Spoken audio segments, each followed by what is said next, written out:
across the South on behalf of Black Voters Matter and the Black Voters Matter Fund.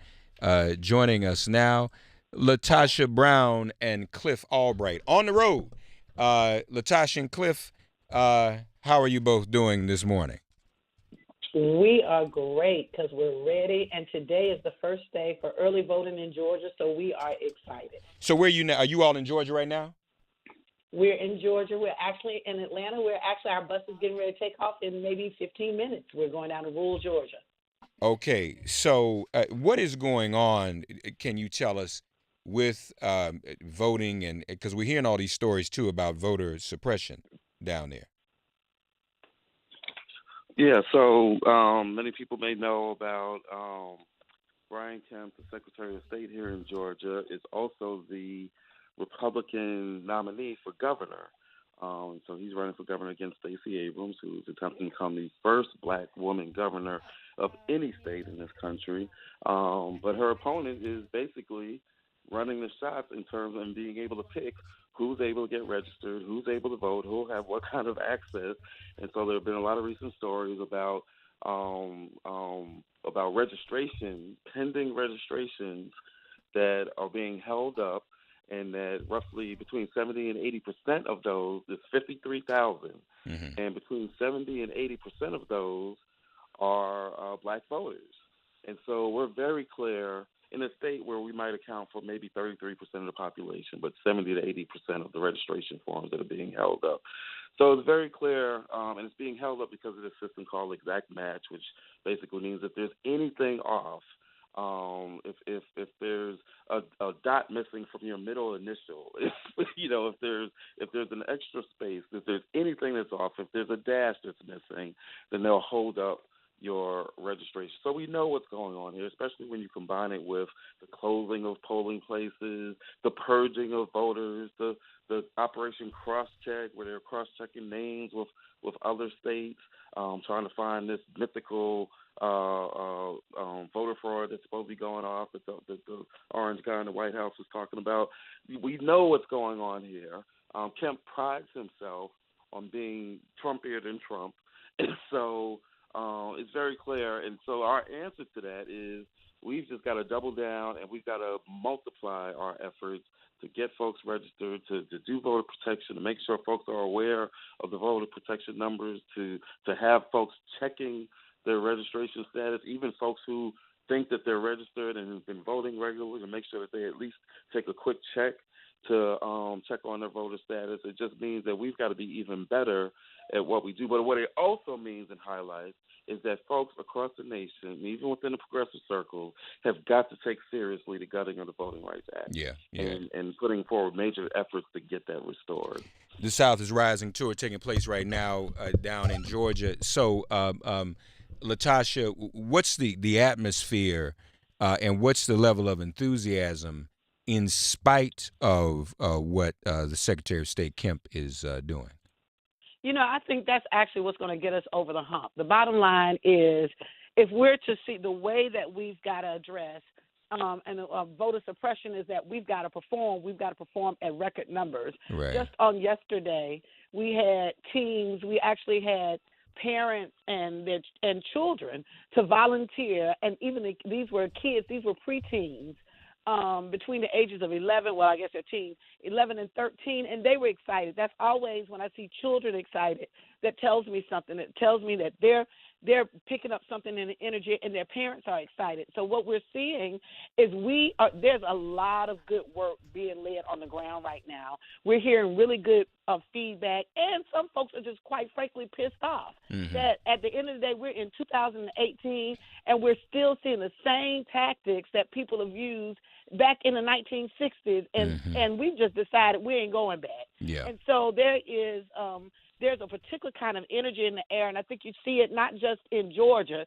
but you see it. I mean, it's what's led to the nomination of Andrew Gillum in Florida. It's what's led to this of the energy that's happening in Mississippi with Mike Espy. I think it's what's happening with Beto in Texas. So there's a particular progressive voice and an alliance of progressive voters, black voters, Latino voters, progressive voters, voters from the LGBTQ community, that we are tired and we're pushing back. So when we say the South is rising, it's just like not an antidote. We're feeling it. There is a rising of people who are tired and pushing back, and we're not going back to the 60s. You know, I recall, I believe it was in 2012, and one of the things that motivated many to the polls then um, was voter suppression. I mean, telling people that they cannot exercise their right to vote, almost serves as a mobilization unto itself. At least that was what it was during the 2012 presidential election. And, I'd like to think that that will be the same case here, that we'll get even more votes out, LaTosha and Cliff, to compensate for those that are going to be suppressed. You know what I mean? Yeah, it's almost in some ways it's like, you got that friend or you got that family member or whatever, and if you want to crack jokes on them, that's one thing. Let somebody else come over and start cracking or trying to tease or something. And now it's like, okay, no, you can't get away with that. If I decide to do it, that's all me. But you're not just going to come over here and disrespect, my folks. And it's kind of the same thing. Some folks who are choosing not to vote, and they're not apathetic, and that's a whole other discussion, because apathy, as a good friend of ours points out, means the lack of passion. People are very passionate about these issues, even if they're choosing not to vote. But when people are making that choice, that's their choice. But then when you come along and you say, I'm going to suppress you, I'm going to deny you this right, I'm going to put up all these obstacles to keep you from doing it, that's a whole nother story. If I choose not to do it, that's my business. But you're going to come over here and try to tell me I don't have this right, or you're going to block me, or I'm less than human, then that can cause, just as you pointed out, it can cause the opposite consequence of people who weren't motivated become even more motivated just because you're trying to deny them something. So today, LaTosha, you all are just outside of Atlanta, I believe. Yes, Cliff. Cliff, will you share where we're going? Sure. Yeah, so we're going to be going. We say this black belt stretches all the way from the east side of the state all the way to southwest Georgia. So we're headed east today. Going towards the Augusta area. We'll be hitting some small counties that most folks have never heard of, but have played some important roles in history, have had some really interesting movements, and they continue to face voter suppression today, partially because of that revenge and that backlash against some of that history. So we're going to Hancock County, we're going to Jefferson County, we're going to Washington County. Again, these are counties that many folks have never heard of, but we promise you, it's counties like this that are going to make the difference in black rural Georgia. And then tomorrow, we're really excited because we're going to be going down to South Georgia, Southwest Georgia, places that have been hit very hard by the hurricane. A lot of people know about Mexico City Beach, Florida, and Panama City, Florida, and rightfully so, because they were hit hard. But there are places in Georgia that were hit similarly hard, that are without power, and some places without drinking water. And so we're going to be going down south, not really even to be talking about the election, but we're trying to show that black voters matter even beyond elections and votes, right? If black voters matter, that means we've got to matter not just when it's election time, but when it's time of life and death and time of natural disaster. So we're going to be bringing some supplies down to South Georgia to places like Albany and Seminole County and Early County. Now, you all were in Florida, was it last week? We were in Florida. We were everywhere last week. We were in Florida last week, Florida, Tennessee, Alabama, and Georgia. But we were in North Florida, did a lot of work there, and South Georgia. And one of the highlights, I think we've had a great response from everywhere we've gone. But I think the highlight for all of us has been down in Cairo, Georgia. When the bus pulled up in Cairo, Georgia, the folks that were there came out in the street and gave a standing ovation.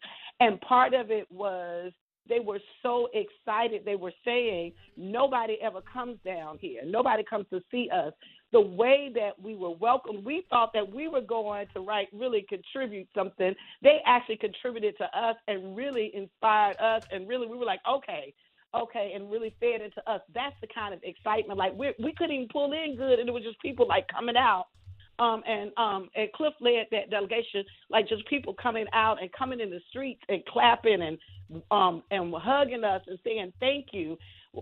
Rural America has been neglected for so long that what we're finding is that the presence and to be able to connect to those folks, that they really are on fire, and there's something that is happening that we really do think that is going to contribute to this election cycle. Congratulations, too. You were featured in the New York Times a couple of weeks ago, weren't you, LaTosha?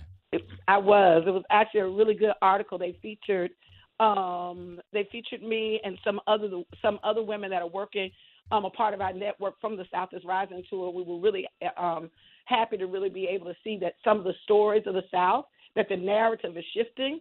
That's what's most important to us. There's this idea that folks in the South are beat down and broke down. No, we are full of resilience and creativity, and we are resisting. And there's a strong, progressive, radical voice that has always been rooted in the South. And so we're really excited that some of that story and that narrative is getting out there. Follow Ms. LaTosha Brown on Twitter, Black Voters Matter, MTR on Twitter, blackvotersmatterfund.org. So where you all going to be tomorrow? Tomorrow we'll be in Albany. Albany, we'll Georgia. Be in a small area called Donaldsonville down in Seminole County. It's the only county in Georgia that had a death because of the hurricane. Okay. We're hoping to go to Early County. It's a small area called Blakely, and Dawson in what used to be called Terrible County back in the Civil Rights Movement. We will check back in with you this week. You mentioned Cairo, Georgia, too, right? Yeah, that's where we were last week, in addition to being in Tallahassee, which I think you were asking about. The reason I just want to remind everybody, the reason I brought up Cairo, that's where Jackie Robinson was from. That's right. They moved from Cairo to Pasadena. That's right. But that's Jackie Robinson's original home. I'm very proud of reminding folks about that. Yes, sir. Share this. And they are on fire. Okay, I heard that. Well, folks, share this video with everyone. We're streaming on Facebook, Twitter, and YouTube. And Make It Plain, Instagram, Minister with 2 T's. Thank you, LaTosha and Cliff. Love you both, okay? You're doing great work. They're down there getting folks out and to vote.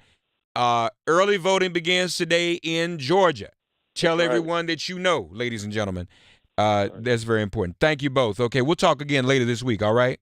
Thank you, bro. We love you. All right, love you too. Roland Martin's going to join us after these messages. Sirius XM Progress 127, Resistance Radio. Get woke and vote. Get ready for impeachment. This is MIP.